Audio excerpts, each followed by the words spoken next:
Hello everyone and welcome to this week's episode of Hawk Talk. I'm your host, Hillary Moberg, and today I'm joined by two special guests in studio. So could you both introduce yourselves, who you are, where you're from, what you do at DSU? Eric Nelson, I'm the head women's basketball coach. I'm from Nebraska originally, and this is my fourth season as the head coach of the Blue Hawks. Nice. I'm Derek Selvig, I'm the head men's basketball coach, and this is my third season. Good. So would you both talk about what brought you to DSU and into the head coaching roles that you fill? Yeah, I guess for me, I was actually head coach of another institution in conference, so I was very familiar with Dickinson State. I was very familiar with, the athletic programs and the success that they've had both, not only in women's basketball, but men's basketball, football. So obviously I knew it was a good place. And, when the women's basketball job opened up, I came and met, Pete Stanton and Kristen Fleury, and just kind of felt at home here. There was some really, really good opportunities with scholarships and being at a state school, and the tuition and all those things were obviously a big draw for me, and being a place that I knew I could win was kind of a big deal. So I think the community is great people, a great institution, and when everything is aligned from the president down to the ADs to the coaches, you feel like you have a chance, and when I came here for my visit, that's kind of how I felt. Yeah. I'm originally from Glendive, Montana, so just down the road. I've known Dickinson for a long time, just growing up there, and I was the assistant coach at Montana Tech before I got this job, and Russell McCarville's a good family friend of ours, knowing him from Glendive, and he had a lot of good things to say about the people in the town here, and I wanted to be a head coach, and just knowing the area and feeling comfortable here, it was a no-brainer. Yeah, that's great to hear. That's a good thing that drew you both to town and to DSU as well. So then for Coach Selvig, we discussed this already, but there are no seniors on the basketball team this year. So has that changed the team dynamic in any way? Maybe just a little lack of experience on the floor. We graduated 5 seniors last year, so we are very young. Only have 3 juniors. But it's from a team standpoint, our guys are still playing hard, and we have some guys that have been here for 3 years, and with the extra COVID year and some redshirt years, we have guys that have been out of high school for 4 or 5 years. So we kind of have some seniors without having the actual label. So it's been about normal. It's just weird that we're not going to lose anybody to graduation after this season. Yeah, that'll be good. Probably save some sadness surrounding losing some players, right? And then for you, there are quite a few on the seniors on the women's team. So has that played into the team dynamic at all? Yeah, I think so. We have 2 fifth-year COVID seniors, who came back and used their 5th year to play for us, and Melissa and Sunshine. And then we have Mac and Lindsay, who are both seniors this year. They could come back next year, but obviously I don't think that's probably going to be the case. They're both elementary education majors, so they both want to get their student teaching done, next year, while not having to worry about playing a sport, because that is a lot. So we have 4 that will be seniors this year, and it's been nice because we also are playing 6 sophomores. So it's nice to kind of have those seniors who have been through the conference slate, who have been through the tough non-conference games, just to kind of tell them it'll be okay when we struggle a little bit. So it's been nice to have the good dynamic of our young kids going kind of through that process, and then some of obviously our seniors who've been through the tough schedule, the tough road trips, all those types of things that kind of balance out the two. Yeah. So both teams are fully in conference play for the North Star now, but there were quite a few games on the schedule back in November and December. So how did those games benefit the team, like in the preseason for now? Well, I think just for us, both of us play a really, really tough non-conference schedule, and then sometimes it can be tough as coaches because we feel like maybe we're not winning as many games as we would like to get our girls' confidence up. But at the same time, we know that those games are going to help us once it gets to the conference season, because we've played a lot of teams that are ranked in the country. And so while it might be tough to go through it, especially on the road, I think that's where our girls really kind of grew. They kind of learned what college basketball is about, because some of them haven't played in those type of games before. So it's tough while you go through it, but I think once you get to conference, you kind of see that the girls kind of relax a little bit because they've been in some of those really, really tough games. And I think as a coach, you want to make sure that you schedule some games that give the girls confidence, but at the same time, you want to make sure they're prepared for the conference season. And I think we would both say that our non-conference schedule definitely prepares us for the conference season. But at the same time, you want to make sure you give our girls a little bit of confidence going into the conference as well. Yeah, definitely.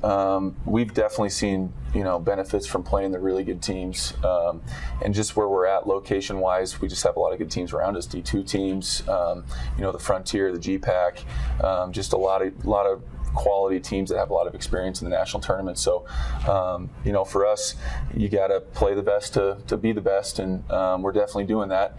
And when you get to conference play, every game's tough, and I think that with the travel we do too in the preseason, it prepares us for these long trips in our conference. So, I think it's definitely beneficial. Yeah. So beyond having those kind of harder teams to play, what other preparation happened in the preseason to get ready for conference play? Well, I think for us, like I said, we're playing 6 sophomores, so I think they're just trying to figure out their way, in our defense and our offense.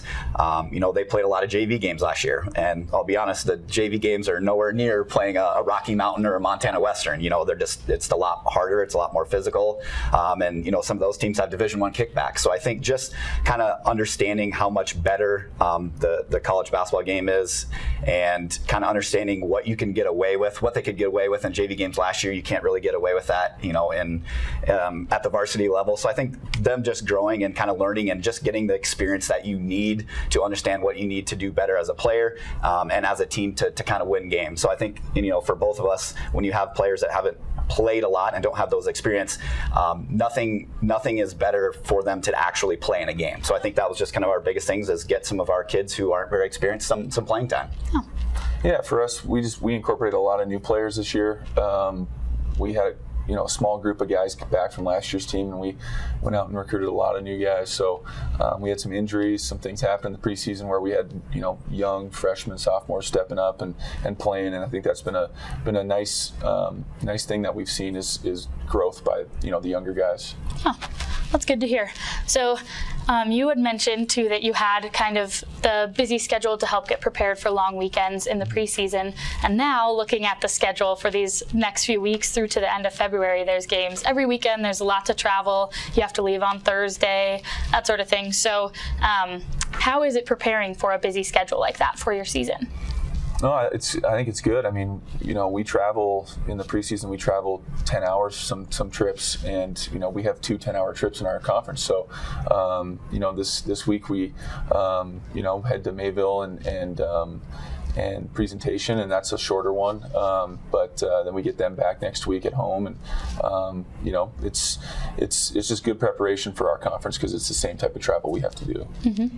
Yeah, I think our girls get their share of pizza and Subway and sleeping on in hotels and charter buses. But I think that is good for us because maybe some of the other teams in the non-conference don't travel 9 or 10 hours, and then they get to conference and their bodies aren't quite ready for that. Where our first weekend we go down to Omaha, so our girls are prepared for it, they're ready for it, and we do that on purpose, obviously. And because now when it gets to this point, going to Mayville seems like a short trip, where somebody else might think that's a long trip, and they're not quite ready for that. So especially right to start the year, our first 2 weekends, we put on 3,400 and some miles. So at this point, our girls they're prepared for it, their body's ready for it, they kind of understand what's going on, and hopefully that helps us. Yeah. Are there any specific rituals or any fun things that the teams do on the buses to kind of pass the time?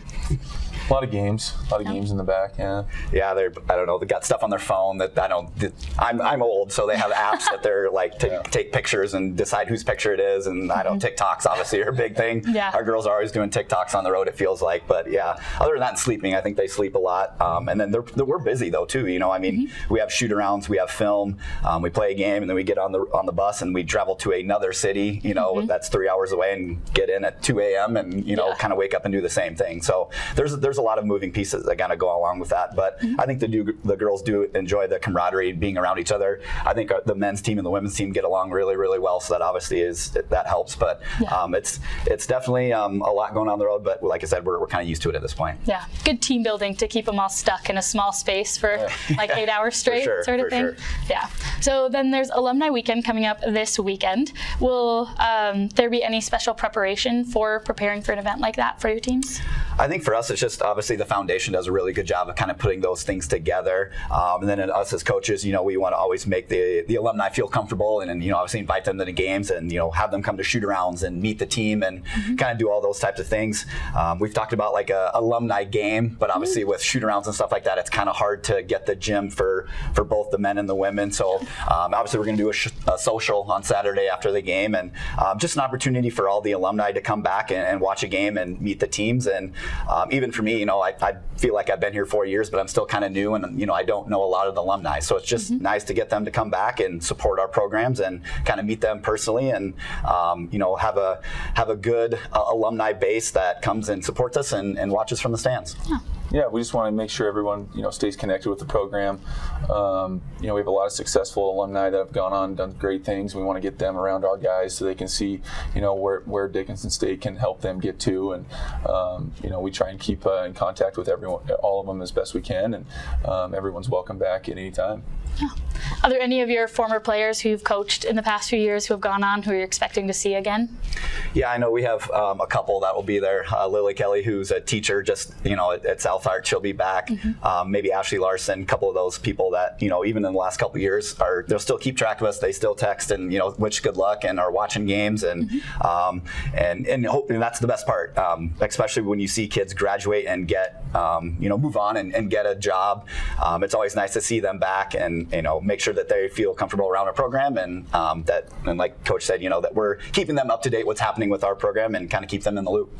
Yeah, I don't think we have anybody. I think Jalon Tinnen, from last year, I think he's coaching right now, so I don't think he's going to make it back. And a couple of them, they're from pretty far away, so I haven't heard if they're going to make it back or not. But yeah, hopefully in the near future we do get those guys back. Yeah, that'll be good to see as we grow our alumni base and see who sticks around and can make that travel. So the foundation has introduced tailgates for the basketball games this year, which you had mentioned. Has that factored at all into the fan atmosphere as you've seen? Yeah, I thought this last weekend was awesome. I think it was a really good atmosphere. The Dickinson Dream they had played at halftime, so I think between the tailgate and just having more people from the community in the stands was awesome. Outside of our playoff game last year, I think that was maybe the best crowd that I've seen in the last couple of years. And I think you have to give the community a lot of support, and they'll kind of support you back. And I felt that on Saturday. A lot of the businesses came in and had food and kind of like the regular football tailgate. So it was really cool to see. They did a hawk walk for us, which our girls are still kind of talking about that and how cool that was. So just a really good environment, like I said, with community members, with businesses, and it showed with the attendance on Saturday for sure. Yeah, we haven't had a ton of home games yet, and so now we're in conference and we get 2 every other weekend, and so definitely the biggest crowd we've had all weekend was that Saturday night game, and just awesome to see after the tailgate and the Dickinson Dream, showing out. So it was really cool. Yeah, it's really cool to see what it's grown into from the Student Senate end of things. I know we tried to do some mini tailgates and that sort of thing, and we just couldn't get that involvement. So having the foundation kind of step in and help with that has been really impressive to see what they were able to grow it into, and I'm hoping it'll benefit the team for the rest of the season too. For sure. Factor into that. So any fun stories you've collected from the season thus far, in the preseason or now in conference? I don't know. Yeah, I don't know about fun stories. I think you just being around the team and the girls, you do get a lot closer when some of those road trips. Just from a coach, I don't just want to show up to practice and just coach the girls and not see them again. So I think just kind of maybe understanding each other a little bit more and getting to know each other a little bit more helps, because then once you get to games, you get to practice, you can maybe get after them a little bit more because you do have the better relationships and you kind of get to know them a little bit. So for me, especially with girls that, like I said, didn't travel at all last year, I don't maybe really know at the level that I know a lot of our seniors at. I think that's very beneficial, just to kind of see where they're coming from and kind of get to know them a little bit more. But I don't know about fun stories. Our girls, I said, our girls are always on TikTok and having fun together and all do those things. So yeah, you probably have to ask some players. They probably got some fun stories. Yeah, probably more from their aspect. Do you think they'll ever get you in a TikTok with them? They've already tried. So we'll see. I told them if we win, both games on a big weekend, that I'll think about it. But as of right now, no. Sounds good. Well, I'll look forward to seeing if they can get you in one. Yeah. So are there any specific rituals that you as coaches have before a game? Try to stay as calm as possible. Yeah. It doesn't always work. Yeah, I think obviously when you're on the road, it's a little bit different story because like you're in a hotel and you're just so busy, trying to make sure that we have shoot-arounds and breakfast and all that stuff. So I think on the road, there's not much, at home or we have our home stuff. I think I try to eat the same thing sometimes on Fridays just because I know I can go home from lunch, and it's kind of small stuff like that. But for us, I think you're just so worried about the game and trying to prepare for it that, rituals, and that's kind of maybe a baseball, softball thing. Yeah, you wear the same stocks, and, those type of things, superstitions. But in basketball, you don't quite see as many of those type of things. Yeah. It's kind of interesting to see the perspective, and sometimes with players they have more. So I was curious if coaches have that on their mind, or if it's kind of the furthest thing from when you have so much other stuff going on. Yeah. Makes sense. So for you, the women's basketball team faced off against the softball team back in the fall and had a 3-game series. They did softball one time, basketball one time, and then flag football kind of as the tiebreaker, and your team came away with the win. So did that factor at all into preseason energy? Honestly, I think it did. And when Coach Filleri and I kind of had this idea, it just came from we thought that the sports needed to support each other a little bit more. So the women's basketball team needs to be at more softball games and softball at the football, and we just thought that we could use a little bit more of that. And so we thought, well, let's get the women's basketball team and the softball team together so they can get to know each other a little bit, and obviously have a little friendly competition at the same time. And our girls had a blast. And for me, being a 3-sport athlete, watching our girls swing a bat and have never swung a bat before, and I'm like, what are we doing here?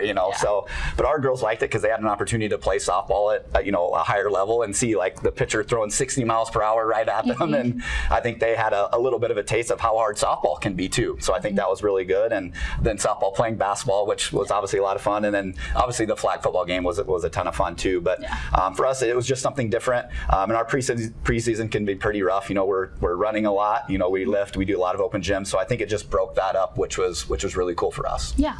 That's good to hear. I know we still talk about it and we still have fun memories from it. And 2 of the girls on our softball team used to play softball with one of your basketball players back in the day. So the trophy's still on my desk too. So I don't let Coach Filleri forget about that. Yeah, I'm sure he wouldn't. And I think it'd probably factor into some of our practices too when she has the football and rigs it up. But so then for you, do you think your team would be interested in doing that with any sport? Yeah, I don't know if we could go and play baseball. I don't know if our guys can handle that. Maybe a home run derby and a 3-point contest might be a little bit better for us. But yeah, we'd be down for sure. Yeah, I think it could be a fun little movement across campus. See what teams you can match up against and see who comes out with the wins.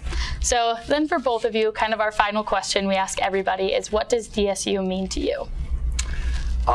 For me, I think it's been a little bit different here. Now going on my 4th season, my 3rd year, you actually start to see the connections that you make in the community, and you start to see them, showing up to games to support you, and that's obviously kind of the biggest thing because there's a lot to do in Dickinson. You have the high school going on, there's hockey, there's the big sticks, there's a lot of things that are going on. But when you start to see some of those relationships in the community start to come to your games and show up and buy rendezvous packages and stuff like that, that's the really kind of the cool thing to see. Just the community support, the support that we get from our president, from other faculty members that are at our games. That's when you know that DSU is a special place, because I've been at multiple NAI schools and you don't always get that. The president's not at every game. The faculty and staff are not at the games and the tailgates and things like that. So I think once you're here for a couple years, you really start to see that people really do care about DSU. They want to see you succeed. They're willing to help you in any way they can to see your program succeed. And they really have your backing.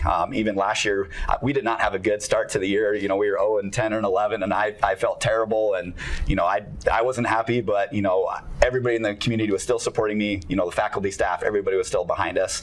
And, you just don't get that everywhere. So for me, that's kind of what I see DSU as, is just a place that everybody wants to see you succeed. They're there to help, and they're always there to lend a hand for you. Yeah, I'd say it's the same thing. Family oriented. It's very much a family. I've noticed that with our players now.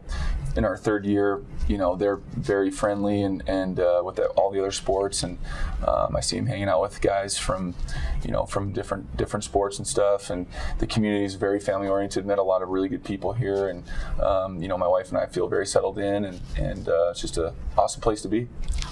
It's good to hear. Well, thank you both for coming on the show today. To all of you, be sure to stop by Weenbergen for the games this weekend, for Alumni Weekend, to cheer on both the men's and the women's teams and see these coaches in action. So stay tuned for an interview on campus with Jacob and Abby right after this.